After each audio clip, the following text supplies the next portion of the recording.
Hello guys, good evening. So guys, aprang si nay tumaphan hani kan sama kadom pipajil ik aprang lo.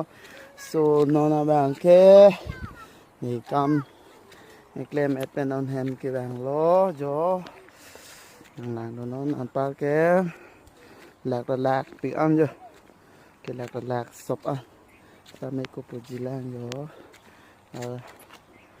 mình bon nó là cái bà chú lo hai tuần Ikaw, itong malang lang da. Ikaw,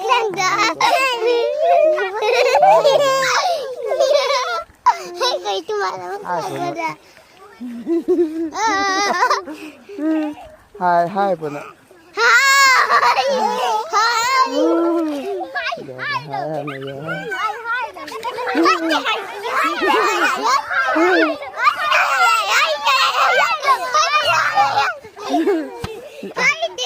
Usumado da do pian jo